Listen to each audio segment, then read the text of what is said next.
Tiki. Okay, so I think this is my turn. So we wanted to give you information about the naturalization process requirements, and for you to have a general idea about the process. So to apply for naturalization or citizenship, you must be 18 years or older. You also have to be a legal permanent resident for at least 5 years, or 3 if you are married to a U.S. citizen. You must read, write, speak, and understand English.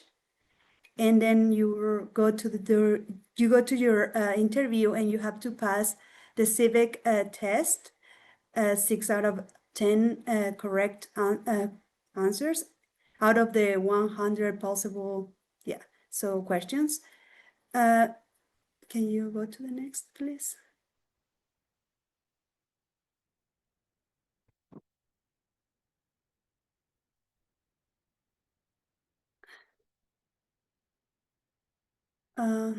Carmena, okay, thank you. So I think this part is very important, and this is one of the reasons we are here. So the USCIS department allows participants to do the exam or their interview in their own language, but in order to qualify for this benefit, you have to meet one of the exceptions to the English requirement. The first one is you have to be 50 years old and have 20 years with the LPR, with the legal permanent resident card. And in this exception, you don't need to do it in English. You can bring an interpreter, and then you have to study 100 questions. And the second exception will be if you have to be 55 years old, and you must have been a legal permanent resident for 15 years. And this time also you are exempt, for the English, and you have to study 100 questions. And the third exception is you have to be 65 years old and be a permanent resident for 20 years. And then also you can do it in your own language. And this time you only have to study 20 of the 100 questions, and then you can you can only study 20 of the 100. So they give you more they make this exception a little bit easier. And then we have the fourth one, which is the medical disability exception. And if you go under this exception, if your case is approved, if your application is approved, you don't have to study. You are allowed to do your interview in Spanish, and Spanish or your native language, and you don't have to study the civics. You just need to, and you can bring an interpreter. So this is I think this is the best option. But for this one, you have to a medical you have to bring a form that has to be completed from a medical professional, and it's really, this form is really hard to be approved. But if you are interpreting under this section, you will be just interpreting the officer and the participant. Okay, I think I'm ready for the next exemption. Okay, so another requirement will be to be you have to be prove that you are have a good moral character. So you don't need to have, or you don't have to have serious criminal convictions. You have to have paid all your file and pay all your taxes every year, and you don't have to have any unpaid child support or like a spouse support or alimony. That's another way to call it. And if you are a man, you have to between 18 years to 26 years old, you have to register to the selective service. And so this is one of the requirements. And you don't have to have long absences from the United States. Usually this means you're not supposed to travel more than 6 months if you go out of the United States. This one.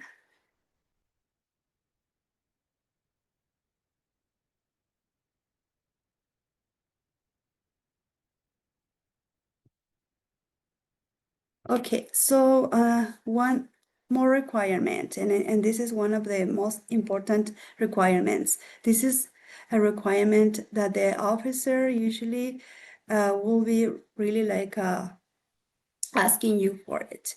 If you support the principles of the Constitution and the form of government of the U.S., and this means that you are willing to take the oath of allegiance o el juramento de lealtad. So this is something that participants must have the general idea about what this means, because and in this the officer really wants the person to understand what they are like willing to do, and if they are not like being forced to take the oath of allegiance, and if they understand that oath of allegiance, we usually at JAMLA we usually ask participants to understand this oath of allegiance, and we have it in the next slide. We give this to the participants and ask them to have the general idea about this meaning. They don't have to memorize it, but they have to understand and what they are doing during their naturalization or citizenship process.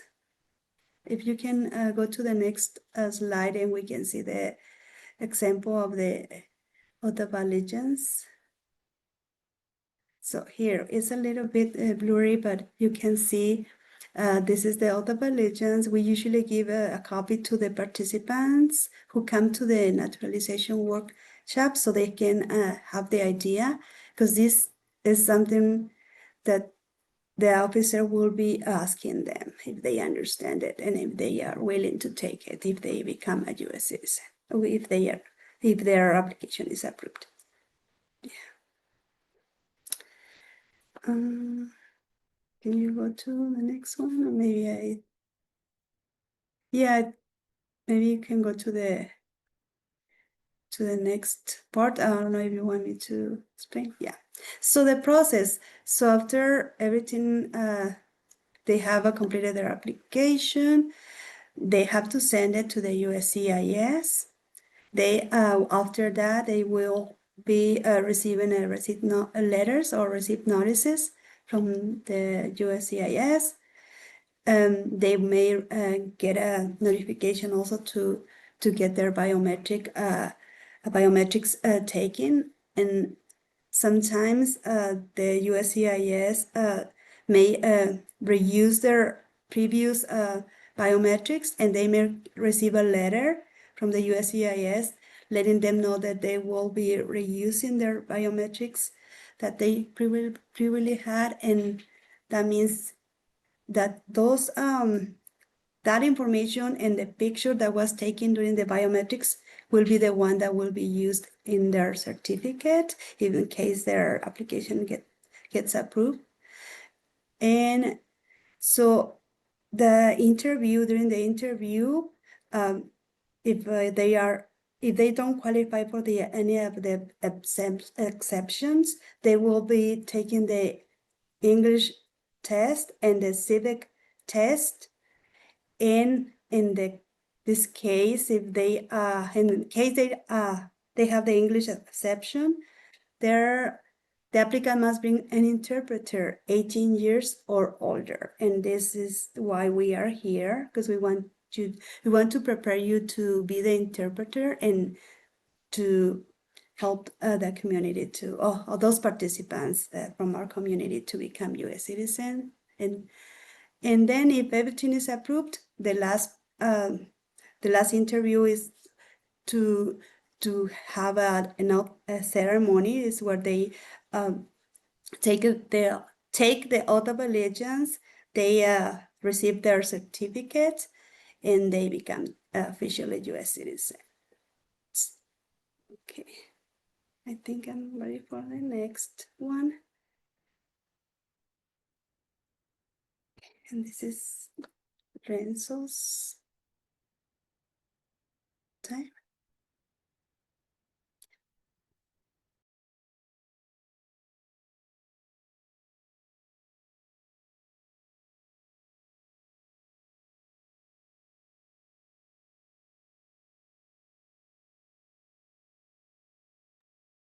Renzo, you are Sorry, on me. I Oh, was sorry. muted. Thank you. Thanks.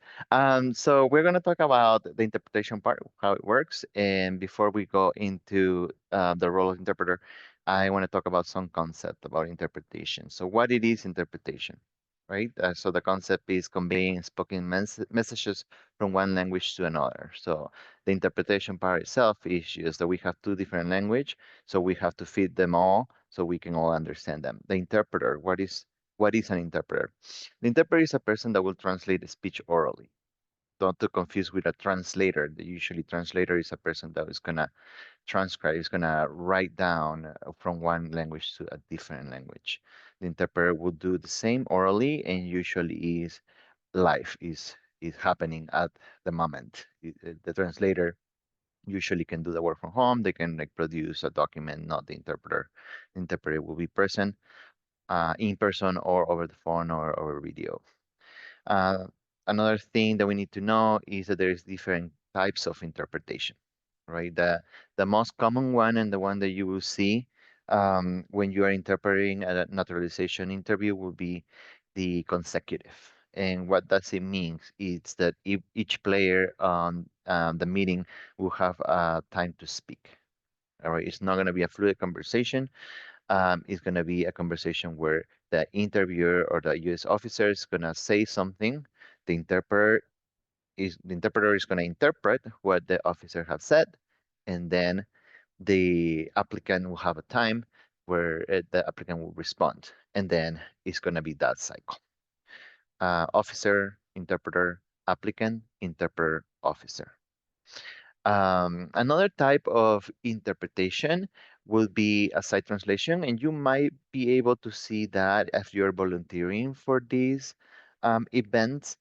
And it could be the officers hand you a document that is written in English, and you have to side translate that. You have to translate the message of that paper into the language target. Another type of interpretation that is very known and common is the simultaneous interpretation, but you will probably not see that in these um, meetings. Usually, simultaneous interpreter is the one that is interpreted for a conference or is interpreted for a meeting that is a lot more fluid, there is no time to wait for the interpreter to just deliver. So we will have to be interpreting as the speaker is talking. And usually you need some equipment so you're not interrupting the flow of the conversation. And it's very complex, and probably you won't see that ever, hopefully, in an interview, but that exists. We can roll to the next slide, please. Okay, so the role of interpreter. Something very important to know is that the interpreter is the conduit. So the job of the interpreter is transmit the message faithfully between the officer and the applicant. So it have to be meaning for meaning. It doesn't have to be word by word, but it have to mean the same thing in the other language that we interpret it for. Another of the roles of the interpreter, which is smaller, is the clarifier. If there is something in the conversation that is not understood, that it hasn't been proposed in a way that is understandable for the interpreter or for the other part, we can be the clarifier. We can stop the interpretation and we ask for clarification on what term, one word, or one concept. Another role that is important but is something that you probably won't see much is the cultural broker. This happens a lot more in different settings.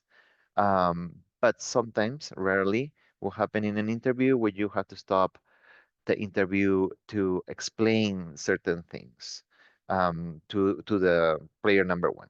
So if you see the client is struggling about something and you need to clarify something, you could stop the interpretation, come out of your interpretation role and do your cultural brokering, and that will be explaining a situation. My client or the applicant or the participant eh, can do this because they have this language barrier, or because my client is Muslim and or the applicant is Muslim or the participant is Muslim, and that's why this and that. And very rarely you will be doing this, but this is one of the roles of the interpreter that it shouldn't be encouraged unless it's extreme necessity.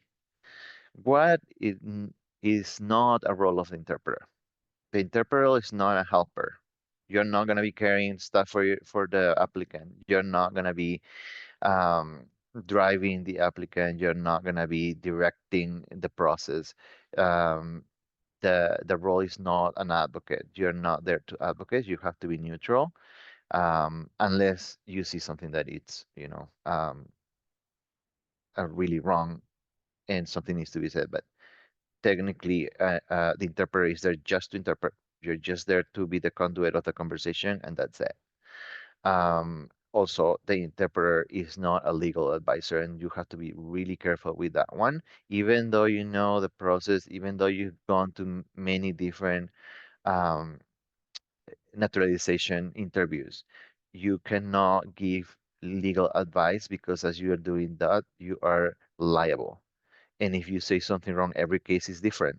You say something that is not pertinent to the case, you can get yourself in trouble and you can get the applicant in trouble. So please be aware of this specific part of the process. You are not a legal advisor, and be very careful and very mindful of that.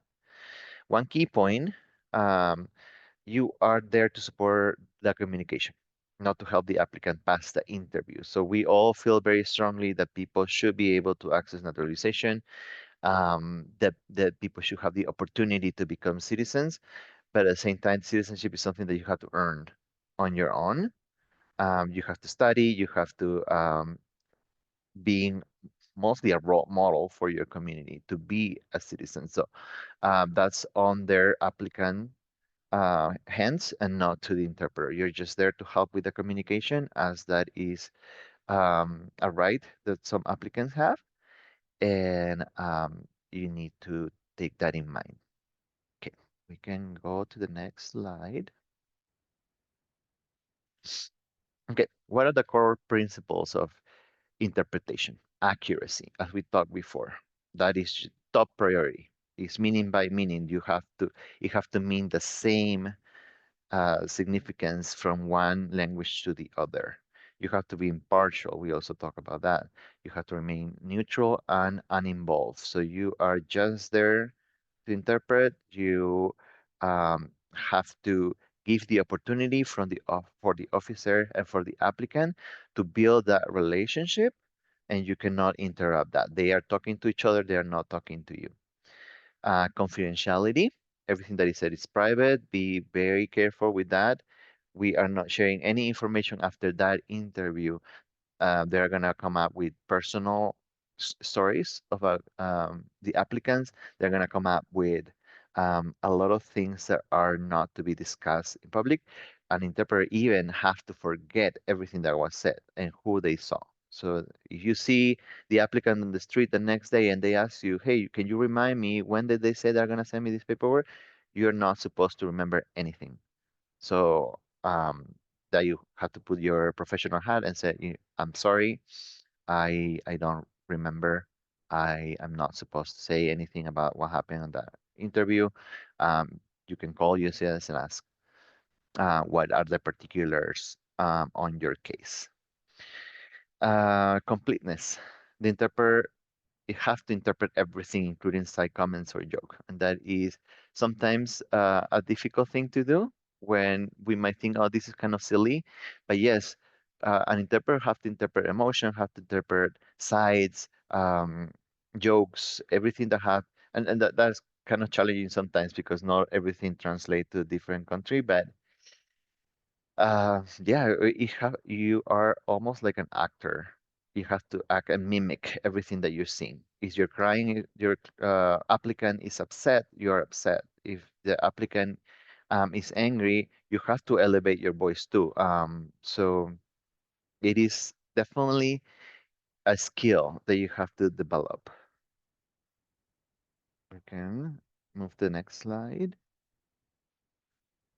Okay, Vicky. Or I think, yeah, that's you, Carmen, right? This is my part. Thank you. Perfect.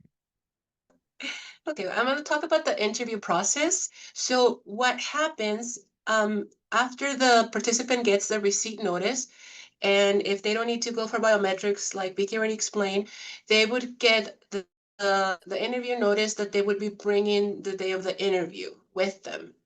Okay, it's recommended that the participants and that the interpreters get there at least 15 to 30 minutes before the interview, because you have to, when you go to the USCIS building, you have to think about it like if you're going to the airport. You have to take your ID, and the participant will be taking their ID, their documents. The officers that are at the very entrance, they'll be checking for who's coming for the interview. Like, who are you? Who's a participant? And then you have to put everything on these trays. You have to take off your shoes. You're not allowed to bring, I wouldn't, if you have a water bottle, I wouldn't even bring it. I mean, you're not allowed to bring knives and, all those things. Just think about like you're going to the airport. Once you pass the security check, the participant and you would go towards the left of the building where there's a check-in desk. The participant can give that person their interview notice so that they can check them in, make sure that they're there. And at that moment, you can get an interpreter form, which we have a copy of in the next slide. And once you have that set up, they would let the participant know if they have to stay on the first floor or they have to take the elevator to the second floor. Once you are situated where you need to be and the participant, you take a seat and then you wait for the USCIS officer to out and call the participant to come to the room for the interview. We recommend that you dress professionally, kind of like if you're going to church, you want to have a nice outfit. You don't want to just have ripped jeans or, dressing like that, because you are a professional in that moment, and the officer and the participant, can be judging the way you dress.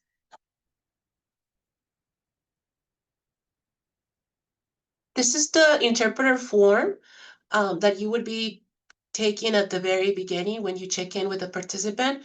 You are not supposed to sign it until you are in front of the officer. But while you're waiting to be called, you're going to want to express this to the participant because they need to have you there as their interpreter. Okay? So as Renzo mentioned, this would be side translation because you would be reading this document in Spanish or the native language to the participant. You want to have that filled out as much as you can, and then just wait for the participant to sign in front of the officer. This is what the interview notice looks like.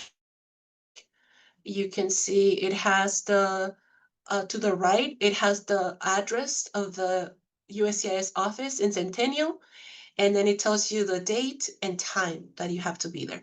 And the participant would be the one who has this notice, But when you meet with a participant, you can see their immigration registration number, which starts with, and it's a 9-digit number to fill out your interpreter form. Okay. Once you are there, you go after the participant, and then the officer needs to determine, okay, who's the applicant, and then who's the interpreter. So you can introduce yourself, tell the officer you're there to interpret, and then you're going to be sitting right next to the participant. The participant is going to be sitting in front of the officer, and right at the very beginning, they're going to take a picture of the participant to check their identity. They're also going to take their fingerprint, little like machine that they do it with. And, and the officer would ask the participant to give him or her their legal permanent resident card. Sometimes they ask for their passport if they have them, and then obviously a copy of the notice, the interview notice. Okay, and you want to be able to interpret all that to the participant. Just tell them what the officer needs, and then the officer would start with the interview. Usually, the very beginning of the view is to go over the civics question. That's the first part of the interview.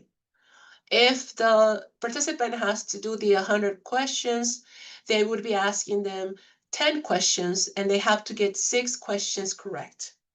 If they pass them, they'll let them know, congratulations, you passed the civic test. Now we're going to review the application. One thing is that when the officer asking the questions, that's incorrect or that's right. They'll just keep asking the questions. And some officers go a little bit fast. So if you need to stop them and ask them to please repeat it, or if the participant does not understand the question or they couldn't hear it right, you want to make sure that you are able to stop the process. If you see the officer going too fast, because that participant, their time. They are paying this money for the filing fee, for the process, and they want to make sure that they have that time for them. So if you see an officer rushing through the interview, trying to get you out the door, it's okay to say, can you please repeat this again? And just try to stop the if it's being too rushed. Okay? I think that's your Renzo introducing the role play. Perfect. So a part of the interpretation will be these, before you start interpreting for someone, you have to do a little pre-session so you can kind of set the rules of what you're doing, right? It's a sort of a short explanation to set the expectations for that setting. So you will say this to both parties in the language that you're interpreting for and the language spoken by the first officer, and it will be, hello, my name is Renzo Reategui. I'll be interpreting for you today. I will interpret everything you said exactly as you said it. Please speak in short sentences and pause often. If I need clarification, I'll let you know. So you are setting there the grounds of how you're going to interpret. And some people are used to interpret, so they know these rules, but it's always a good reminder. So then also you can feel more comfortable when you need to stop interpretation because they are speaking too much and you need more time. So then you have already set the rules. So they can be expecting that from you. Help establish a professionalism and prepare everyone for the flow of the communication. And that is why we use a pre-session to set the rules. Now we're gonna be practicing a scenario, two scenarios really.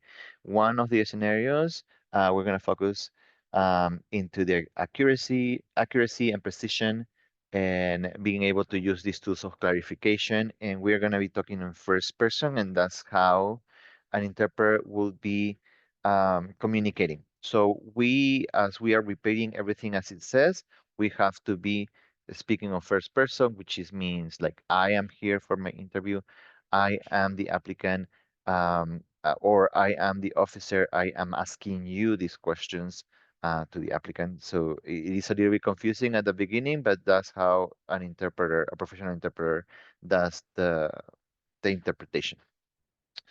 So we have three characters in this scenario, and one is the USCIS officer. That will be Carmen. The other character will be the applicant, and that is a Spanish-speaking applicant. That will be Vicky, and I will be interpreting for this scenario. Okay, so we can start. Okay. Good morning. Please remain standing. Do you swear to tell the truth, the whole truth, and nothing but the truth? Buenos días. Por favor, manténganse parados.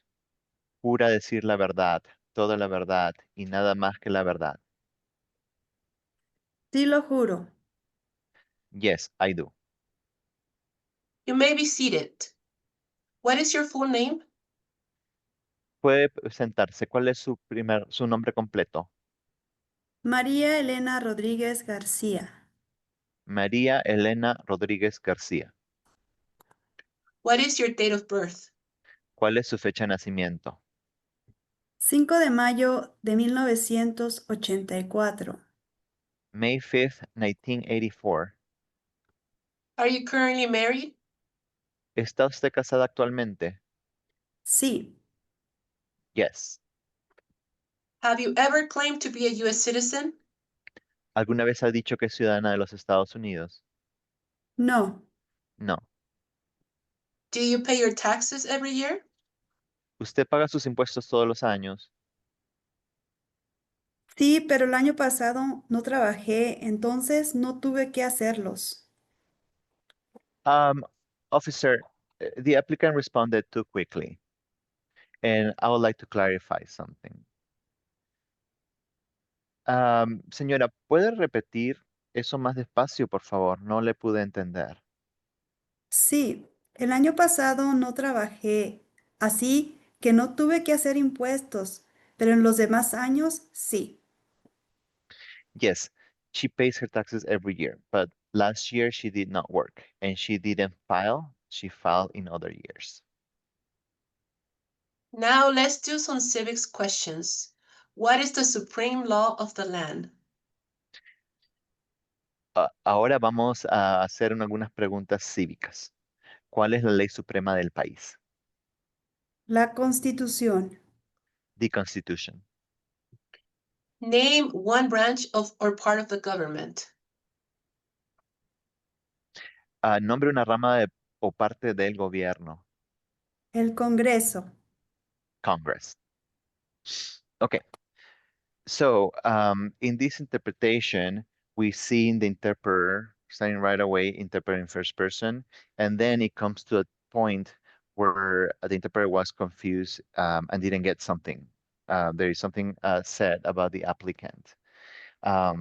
So from this neutral first person, the interpreter is switching to a clarifying role, which he needs to stop and break through the interpretation, the interpreter's character, and is going to immediately to the third person and is telling the officer the interpreter needs to clarify this, right? And going back to the applicant, señora, por favor, explíqueme, right? And then when it comes back to the interpretation, as things have been clarified between the applicant and the interpreter is delivering the message as it have been clarified, still in third person because we are connecting that conversation that the interpreter have with the applicant. So we are letting the officer know that what term was clarified. So I'm telling the officer, so the applicant just told me this and that. And then we can move on and I put my hat of interpreter again and I am back into the first person. So that was the request of clarification. You probably will use this a lot. So be mindful of how you do it because you have to disrupt that flow because you have to make sure that what you're communicating is your own personal interpreter clarification. So it's not part of the conversation the officer and the interpreter are having. This is I'm interrupting this conversation. Okay. So now we're gonna rotate to scenario number 2, and this is an interpretation that went wrong, and we are gonna talk after this what happened. So perfect. We can start now, officer. Good morning. Do you swear to tell the truth? Ella dice que sí, que siempre dice la verdad. Please just interpret what I say. What is your full name? La señora me dijo que se llama María Rodríguez hace un rato. María Elena Rodríguez García.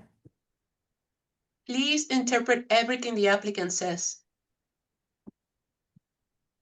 What is your date of birth? Ella nació el 5 de mayo del 84. Again, please let the applicant speak. Just interpret. Have you ever claimed to be a U.S. citizen? No, nunca. Ella es muy honesta, nunca diría eso. Please don't add commentary. Just translate what she says. Do you pay your taxes every year? Claro que sí. El año pasado no trabajé, entonces no hice impuestos. She pays them. That's not what she said. Please interpret exactly what the applicant says. Okay, let's do some civic questions. What is the supreme law of the land? ¿Cuál es la ley más importante del país? La Constitución. Ella dice que es la Constitución. Name one branch or part of the government. ¿Qué parte del gobierno puede hacer las leyes? El Congreso. Es la rama legislativa. Okay. So we see here that the interpreter is not doing many things. We are not speaking in third person. It's not interpreting accurately. He's answering for the applicant.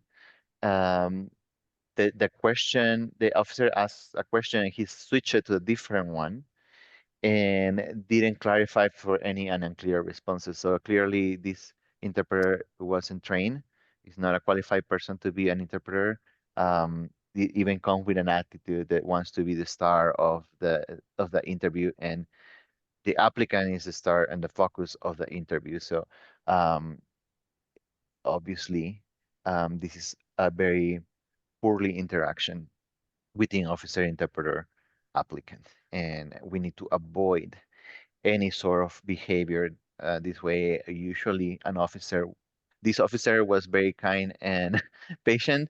An officer could finish the interpretation right away if they feel the interpreter is not qualified. So be mindful that you need to be professional at all times, and that yes, the officer have the power to say, no, we are not going to continue with this interview. We have to reschedule until you find an interpreter that is competent.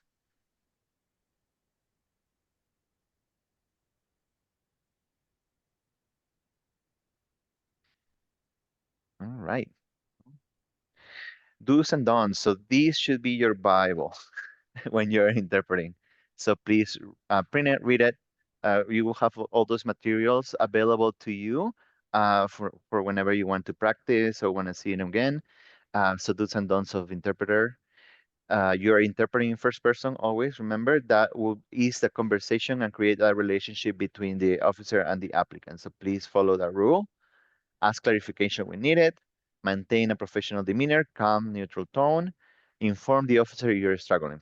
If a conversation is going too long, they're saying too many sentences where you're interpreting, you cannot catch them all. Please let them know, I need time to interpret. You can stop then. You can show your hand, and that is a universal sign that please stop.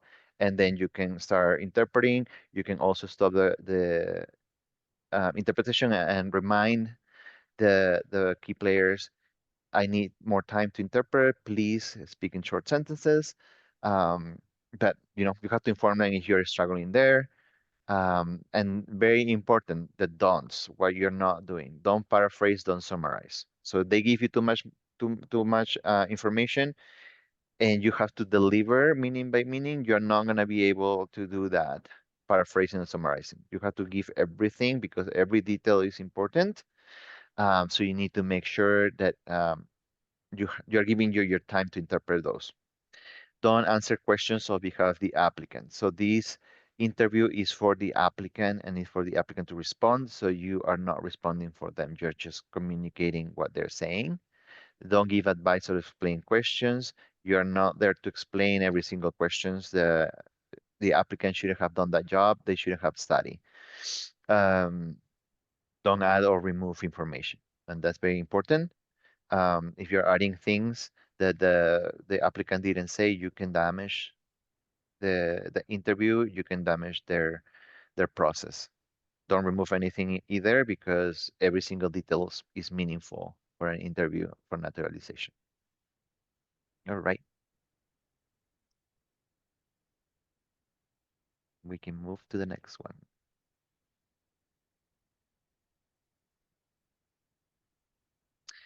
Common scenarios tips. So these are recommendations. If you miss a word, interpret, and the interpreter can request a repetition. So if there is something that you know you're interpreting the phrase, but there's just one word that you forgot, you can go back and say the interpreter needs to ask for repetition. And so you ask the officer, could you remind me of this word that you use? Or even if you don't know a concept of a word, something happens. Um, the interpreter needs clarification on a word. When you say, señora, cuando usted dijo el cinto, ¿a qué se refiere con eso? What do you mean when you say this word? So then you can interpret accurately. If the applicant speak too long, politely ask them to pause more frequently. So you can stop, you can ask them to be more mindful of the delivery of their sentences. Emotional or high pressure moments, stay calm and focus on your role.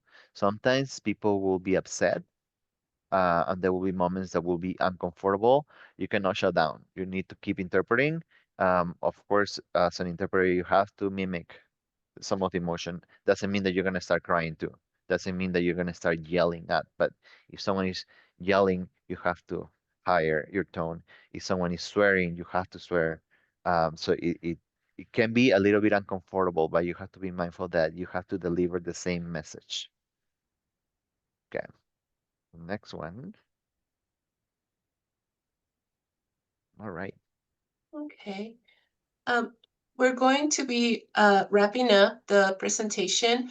I believe there was a person who had a question. So I can tell you about the next steps and then we can open it up for questions, okay? So after this, if you want to sign up with Tana, you've been communicating with her. So sign up with her if you would like to be an interpreter, volunteer. You would have to sign an agreement, and then we would be sending a certificate of attendance. We're going to be sending out an email with the link to this training, additional materials, and that would be a follow-up email. And here are some available resources that you can access for more information, okay? I believe the person who had their hands raised was someone that said iPhone. Know if you are able to type your question on the chat or if you're able to unmute yourself and talk. Also, very quick, Carmen, I'm sorry to interrupt. If you all can write your emails on the chat so we can send those certificates. I know that the iPhone person, I don't know who they are, but yeah, if you can do that really quick, I can take note of that. I know that someone asked if we are going to share the recording. So, and the answer is yes. We will be sharing the recording so you can watch the video later in your own time.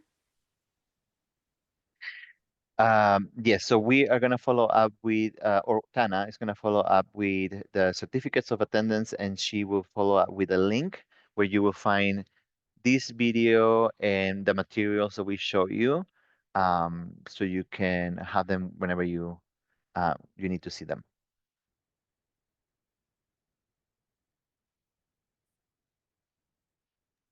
Does anyone have any questions they would like us to answer?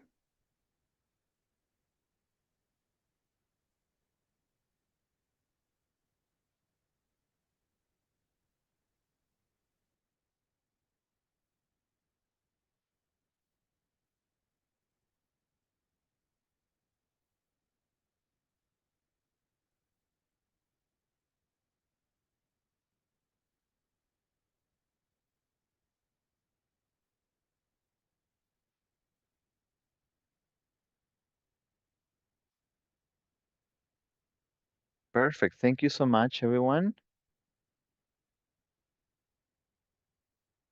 And we will please expect an email from Jamlag with your certificates. Thank you. Thank you.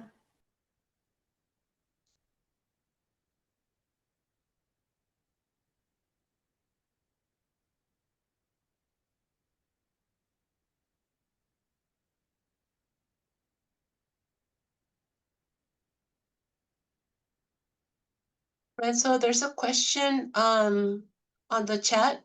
Mm-hmm. Would you like to answer them? Let me see. It said, Um, if you have DACA, can you be an interpreter?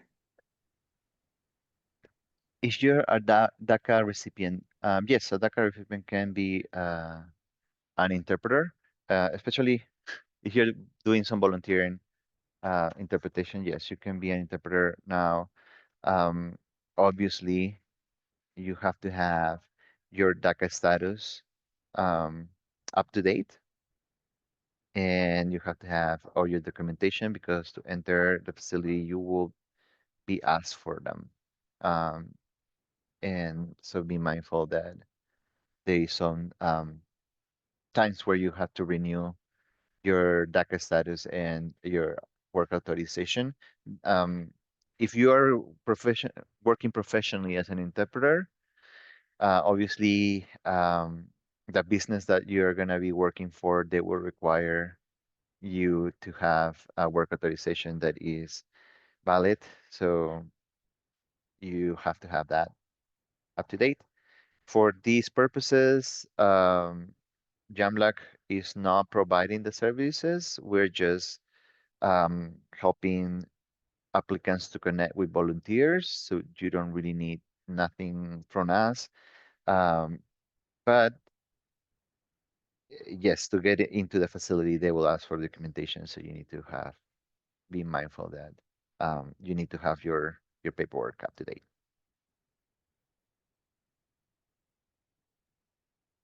I hope that answered your question.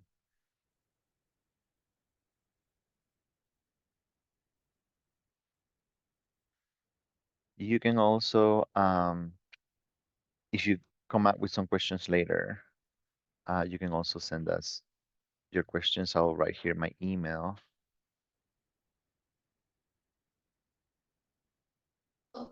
Renzo, You have there's any another questions? question, says, can we arrange a pre-interview meeting to suggest the best interview practices to the applicant?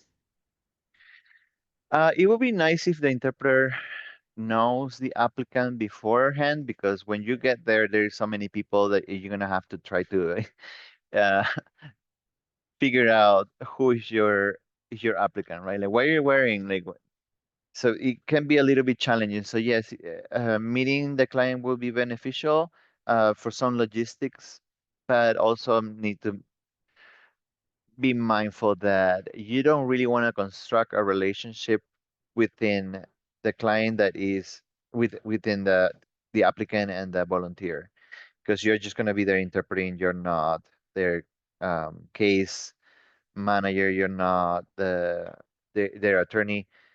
So be mindful that if that could also lead to questions like, hey, how can I fill out this form? Or I did wrote this in the form and I don't know if that's correct or not. Like, should I mention that?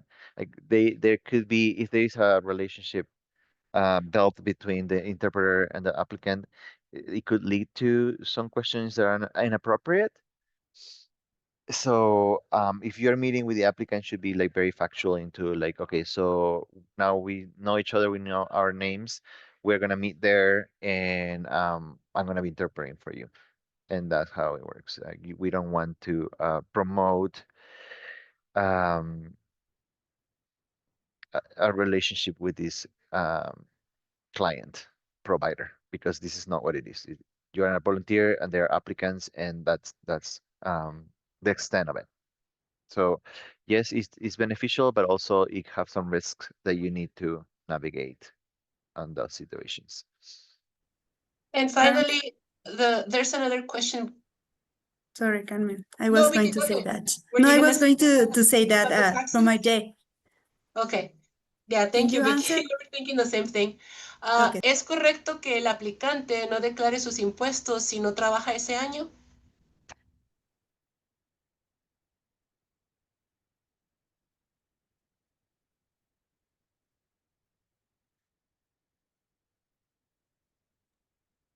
To answer that question,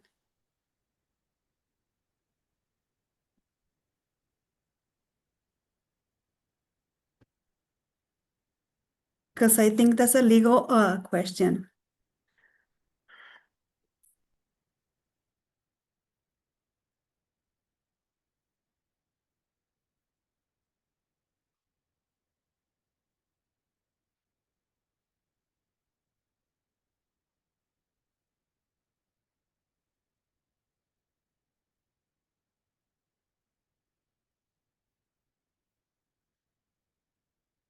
Yes, let's be mindful that that is a very technical question that should be answered through an attorney or DOJ rep. So an interpreter shouldn't be uh, responding those questions to an applicant. Um, so be very careful with that. There's different scenarios. So for that specific question, so it will have to be respond once you know all the details of the case. So Another comment, it said that sometimes the applicant becomes too wordy and gives too much unnecessary details. That's the spirit of the previous question about the pre-interviewing meeting. And I can answer that. I can attest to that. Before you go into the interview meeting with the officer, you want to tell the participant, I mean, just answer what the officer is asking you. And we always recommend to our clients when we go to the interview with them, we tell them just say yes or no, or if they ask you for someone's name or your address or where you work, just answer that. If they ask you if you how many times you've been out of the country, just say how many times, but don't say why. Because I know there's people that are wanting to say, well, I went to Mexico for my grandma's funeral, and I went to Mexico for this, and I went for a quinceañera. The officer doesn't need to know that.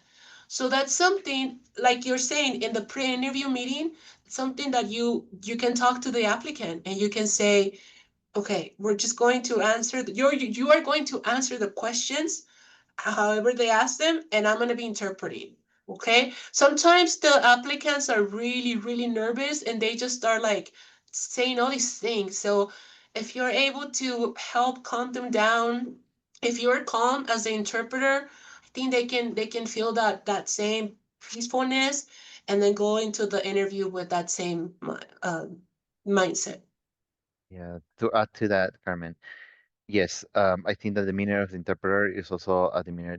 You can calm and de-escalate some situations in a way by being professional, but also a reminder that we cannot give advice to the client on how to respond. If the interpreter, if the client wants to be lengthy in an answer, you have to let them, you have to interpret everything as they're saying, um, because that is their interview and they have to manage it the way they are. It is good to say, please respond to every question clearly and focus on the questions as the precision. But as an interpreter, you're legally bound to not give any advice because maybe the client think that they need to mention something specific about their trip. And that's pretty fair. Um, as we said, we are not, or I am, but the volunteer is not their legal representative. I think that is a conversation with their representative to have with the applicant on how to respond questions. And yeah, be mindful that you're just there to interpret. And if the interpretation goes long, I think it's up to the officer to say, Señor, no, sir, please respond the question yes or no. Sir, please respond to my question, or be brief, or that's up to the officer. The interpreter is just a professional that is conveying the information, the conversation, not the information that is provided.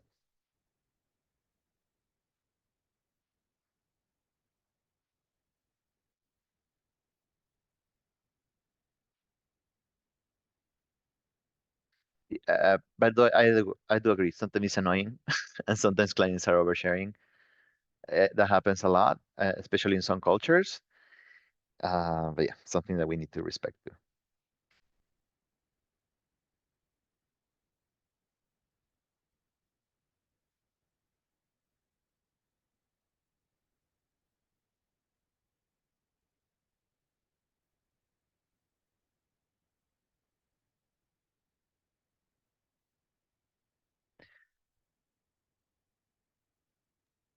I think I have 6 attendees emails. So that's great.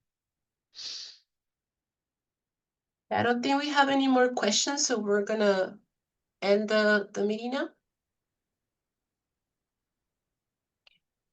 Thank you, everyone. Thank you.